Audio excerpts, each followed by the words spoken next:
ప్రేమించి అభిమానించిన మన కుటుంబానికి ద్రోహం చేయడానికి అతనికి మనసు ఎలా వచ్చింది? అమ్మా, ఇలా నమ్మించి వంచన చేసిన వాడిని అస్సలు వదిలిపెట్టనమ్మా. వాడు ఫారెన్లో కాదు కదా, ప్రపంచంలో ఏ మూలున్నా ఈడ్చుకుని వస్తానమ్మా. వాడి మీద కేసు పెట్టించి వాడిని జైలుకి పంపిస్తాను. అమ్మా, ఈ శంకర్ గాడి మాటలు విని మీరు అనవసరంగా ఆవేశపడుతున్నారు. లీలాకృష్ణ గారు మీకు ఎప్పటికీ ద్రోహం చేయరు. మిమ్మల్ని వదిలి ఎక్కడికి పోరమ్మా. అవునమ్మా, చూస్తూ ఉండు. సరిగ్గా ఇంకో 10 నిమిషాల్లో మావయ్య వచ్చేస్తాడు. ఏంది బాయ్, నీకు కూడా దిమాగ్ ఇట్లా ఖరాబ్ అయిందా ఏంది? అరే ఆడు ఎయిర్పోర్ట్కి పోయిండని నేను చెప్తుంటే నువ్వు నమ్మవేంది?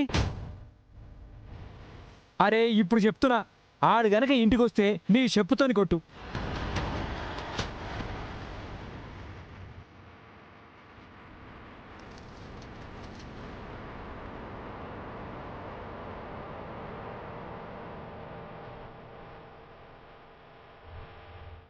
ఏందమ్మా చెప్పు తీస్తున్నావు?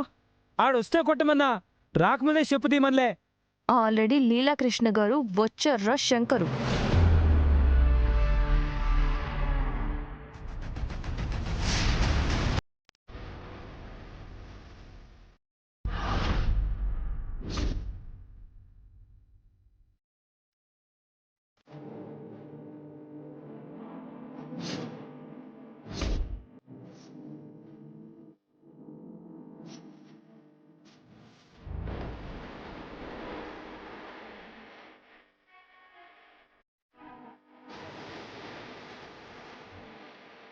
నన్ను ఆశీర్వదించండి అత్తయ్య గారు. అమ్మా శుభప్రద బంగారం, శివాలయం గుడికి వెళ్ళి మన పేరు మీద అర్చన చేయించాను. ఇగో. వీడు పెద్ద నటుడు లెక్కున్నాడుగా. అరే గజేంద్రబాయ్, ఇంతకుముందే కారులో వేరే అమ్మాయితో పోతున్నావు కదా, మళ్ళీ వచ్చినవేంది? ఇటీ నేను కారులో వేరే అమ్మాయితో వెళ్ళిపోనాను. అట్టగాని నీకేమైనా కలొచ్చిందే శంకరు?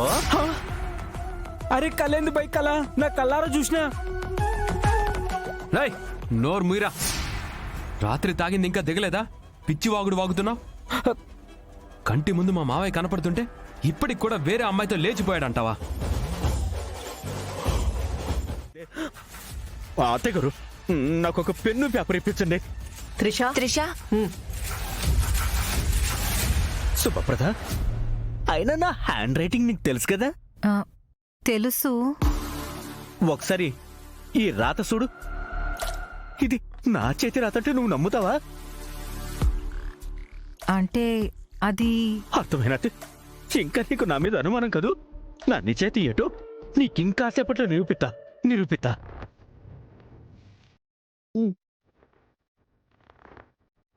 అట్టుకో, నా నిజాయితీ ఏటో ఇప్పుడు నిరూపించుకుంటాను.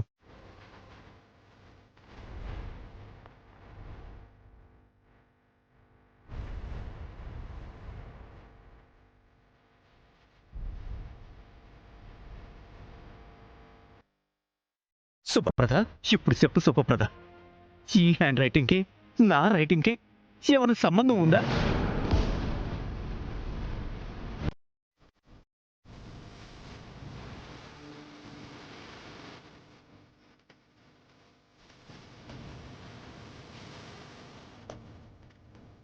అవును, ఈ హ్యాండ్ రైటింగ్ వేరు, లీలాకృష్ణ గారి హ్యాండ్ రైటింగ్ వేరు.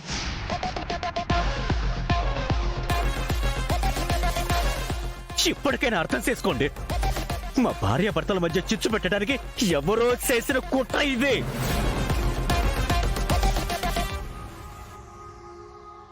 అవును, నిజమే.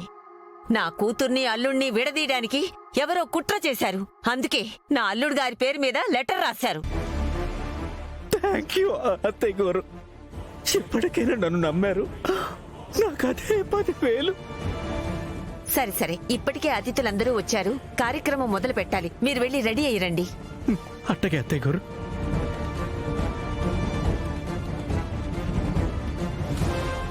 నిజం చెప్పండి, ఆయన ఇంటికి తిరిగి రావడానికి కారణం మీరే కదూ?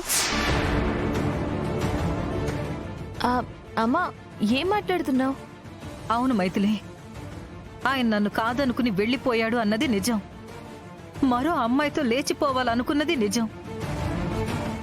అది కళ్ళారా చూసొచ్చిన శంకర్ గాడి ప్రతి మాట నిజం. ఆ విషయం మీకు కూడా తెలుసు. అమ్మా అది కాదమ్మా. దయచేసి నాకు అబద్ధం చెప్పడానికి ప్రయత్నించకండి.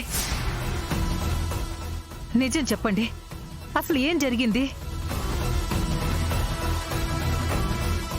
నిజం చెప్పకపోతే నా మీదొట్టే. అమ్మా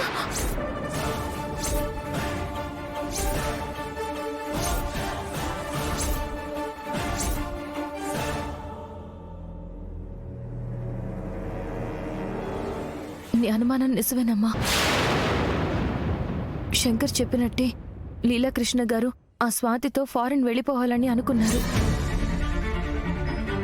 కానీ దానికంటే ముందుగా వాళ్ళిద్దరూ క్లోజ్గా ఉండడం మేమిద్దరం కళ్ళారా చూసాం. ఆ రోజు బ్యాంకుకు వెళ్ళి తిరిగి వస్తుంటే దారి మధ్యలో లీలాకృష్ణ మావయ్య స్వాతి మాట్లాడుకోవడం మేం చూసాం.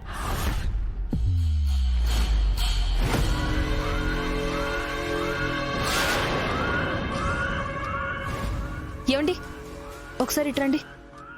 అటు చూడండి, ఏమైంది? అటు చూడండి.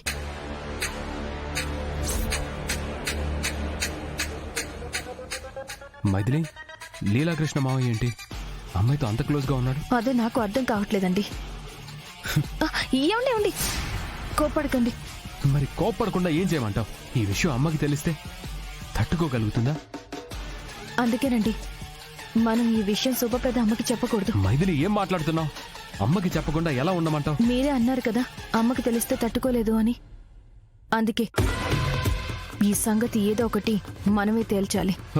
ముందు మనం వెళ్దాం పదండి. వద్దు మైథిలి, నా మాట విను. పదండి.